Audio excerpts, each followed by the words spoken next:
allegiance to the flag of the United States of America and to the republic for which it stands, one nation, under God, indivisible, with liberty and justice for all.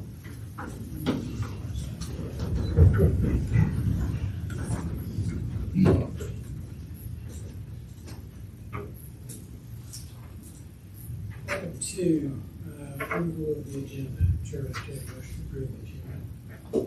I move to approve the agenda as presented. Second. Motion second to approve the agenda. All in favor? Aye. Opposed? Item 3, consent agenda. Chair will take a motion. Consent agenda. I'd like to remove an item from the consent agenda. Item E. Item E? E. Okay.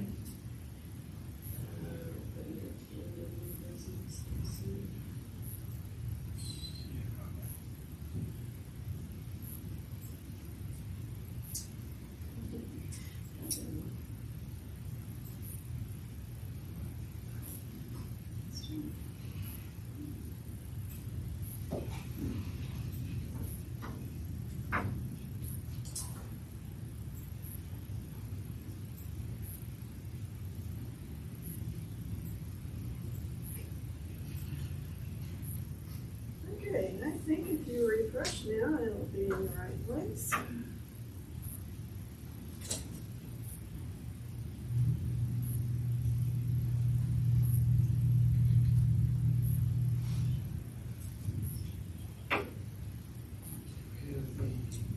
How do we do this then? Consent agenda as amended.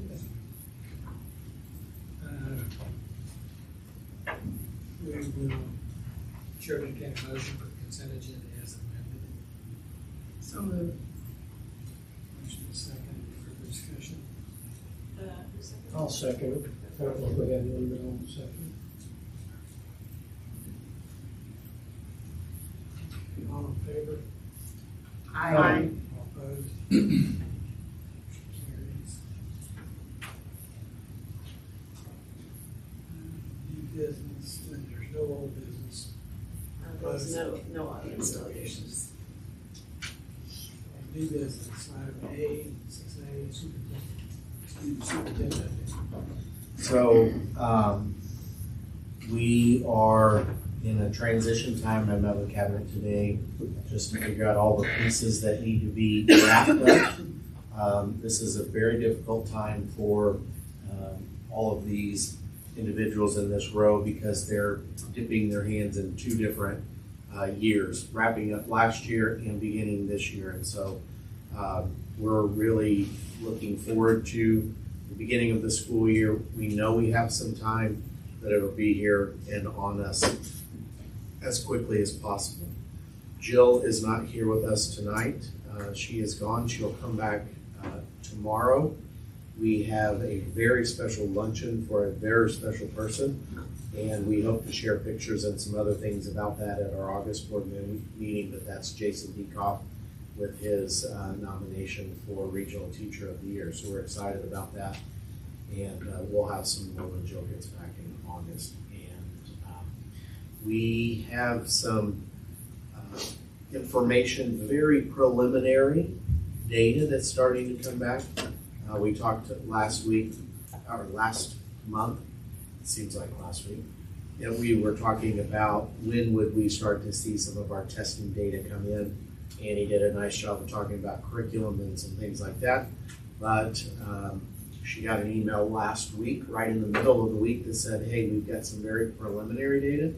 The reason they put that preliminary data out is so that you can go through everything, and if it said, this child didn't test or got a 0 or this and that, we can refute those findings in our core data. And so that's the main reason of it, but it also is kind of a sneak peek of some things. And so I want Annie to give us just again, remember that this is preliminary, so we're just going to be talking in generalities. Hopefully in September, October, we'll start to have that where we can present it to the public, but for right now, we have a few preliminary pieces that I want Andy to kind of share now. So two things that I did. One is I first looked at all of our MAP EOC scores, and I started to compare like our percentages of proficient and advanced compared to years before, which are trending, for the most part, are trending up, which is great news. But then, of course, I get myself in a hole, and so I started also matching that data to like our evaluate data, and then also started looking at our teams and some of the stronger grade level teams that really put a lot of work with our curriculum specialists, as well as with kind of working on that unit plans and development of that written curriculum. And it looks to be like our work is working, hopefully. Now, also, I have to remind myself a lot back into my special ed teacher days of where it takes a long time to get where we want to get, but as long as we are taking steps forward, and it appears like initially with preliminary data, for the most part in EOCs and MAP, we have definitely put some good things in place that I hope are going to continue to increase our overall scores. But also then I start nerding out about comparison of evaluate data to MAP data and looking at, hey, so we started doing this evaluate testing monthly. Where do our numbers compare? Is this a good predictor of where we're going to be on the MAP? And for a lot of places, especially ones that worked closely with curriculum specialists and with that unit plan development, in some areas we're within 2%, which is awesome, because if it's predictable, it's preventable. So then we can start using that evaluate data to start change our practices month by month by month, and then start to see an increase in our state testing data that comes back. So whenever I present it to you all, similar to last year, I'll track cohorts as well, so that we're not comparing apples to oranges, so that we're not like, hey, this year's third graders and last year's third graders they're not compared. Instead, let's track those cohorts. So I'll color code that again so that you can see kind of what a grade level looks like. Because I'm also looking at trends within a grade level, like taking current fifth graders and tracking them back fourth grade, third grade, and let's see what their trend is doing. So what do we need to specifically do that's prescriptive for fifth grade as opposed to maybe what our seventh graders are doing. So, yeah. Thank you, Annie. Mm-hmm. It's just more of an opportunity to realize that building that strong base is the way that we build the tower the best way possible. If we just kind of jump real fast and I say, Annie, just make it happen, then we don't want it to crumble later on. Our goal is to figure that when all of us are gone from Harrisonville, it's that idea that was the place that really focused on academics and excellence, and they continue to this day, and that's the important work that we're doing. So thank you, Annie. If you're all right, I'll move into that next one, which is our strategic plan. I've asked Dr. Parkhurst to kind of give us an update with regards to our strategic planning process. Where are we at? What's that going to start looking like as we start our school year? Yeah, I'm happy to report on where we are with our action teams. So we sent out an email. Now it is July, so we didn't hear back from everybody, but we did hear back from each one of our action teams. So I asked them to provide me with basically where they are in the process, either nearing completion, done, in process, or far from being done. Basically, they haven't done much. And so each one of our action teams, starting with early childhood, reported that they are nearing completion. Community partnerships are nearing completion. Student achievement is in process. Quality staff is nearing completion. Well-being is in process. Technology is nearing completion. And safety is in process. I reached out to Dave to see about a date sometime late August, early September regarding coming back to the planning team. And we're working on kind of what would be best based on the where our action teams are. So we don't want to rush it, but we would really kind of like to have something to the Board of Education by the October board meeting. We'd really like it to be September, but I feel like we don't want to rush the process, and we want to give these action teams adequate time to come up with what their plans are, and then appropriate time to present that to the planning team, and then allow the planning team to then give us a recommendation to the Board of Education. So we're looking at October. We'd like it to be September, but more realistically, it'll probably be October. But we are looking to meet back with David as a full group sometime August, September. The other thing that we've started to see is that they were saying we're struggling with getting people right now just because of schedules. So we hope that once that August rolls around, people are coming back from their vacations and everything, and they can start to wrap up the work that they're doing. Do you have any questions about that strategic planning process? And a reminder that Dave is our external facilitator and Dr. Parkhurst is our internal facilitator. And so he's staying on top of that. And I know he feels the pressure because I'm asking him to do that as quickly as possible and get it done as quickly as possible. He does a good job of saying you need to take the right steps to get to the right place. Thank you, Dr. Parkhurst. That's all that I have. Item 6C, finance update. Yep.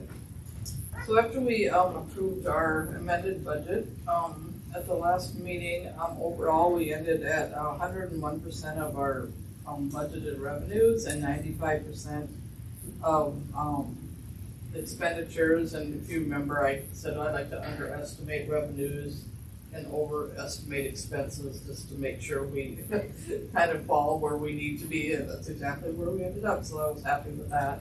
I'm still in the process of making year-end journal entries, and then of course the auditors, they usually have a few when they're here, and they'll be here in September. So the numbers will probably change a little bit, but I don't think anything significant. And fund balance ending percentages was at 41% compared to 43% last year. So down a little bit, but boy, we're still way above where our norm would be. So feeling good where we're ending up there. For the year to date, revenues exceeded expenditures overall in our operating funds by over $2 million, so that was good. The transfer to zero off the special revenue fund ended up being about $1.8 million. And our total cash and investments are at $20.8 million. So good.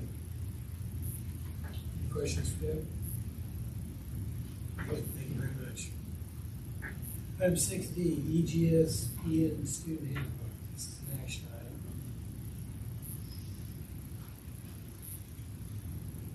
I'll move to approve that. Oops. I'm sorry. Which one are we on? D. EGS EN. I'm going to move to approve the 2024-25 EGS EN student handbook as presented. Second. Motion second. Questions, discussion? I do have one question in there. In the handbook, it says the students has to have required vaccinations. One of them is still listed in there as a COVID-19 vaccination. I'm just curious if that's still a requirement or is that an old holdover? I'll tell you that right now, we're just trying to make sure that because these are adults, that we're getting the right thing, and that might be one of those ones that we overlooked.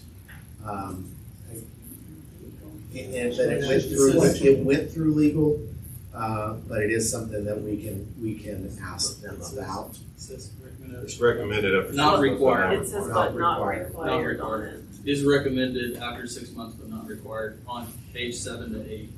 Is that where you see it? Or do you Yeah. see it in another location? Yeah. So I didn't know if that meant for the booster or just the original. It says a series, a booster COVID-19 is recommended after 6 months, but not required. I think this is probably just a holdover, being from that adult program is that piece, but we can also bring Because that it up. says there's exemptions that can be considered also. Yeah, Susan and I worked through this and realized that with it being the adult ed program, we had to rely on Dr. Hickman quite a bit to help us through some of those pieces. There's a lot of changes. Our goal this time is to get it into the EGS platform, where before it was just a separate handbook and we needed to make sure. So we knew we might have a few more things that we needed to make sure that we were clearing up. Because is this a new, we didn't do this last year, did we? We didn't. It is a brand new, so we had it as just a handbook. They had it as in their program, but it wasn't anything that was approved or something that through EGS. And so we required them this year to go through the process so that we knew that we were having a legal handbook that was going through EGS for us. So were there issues that?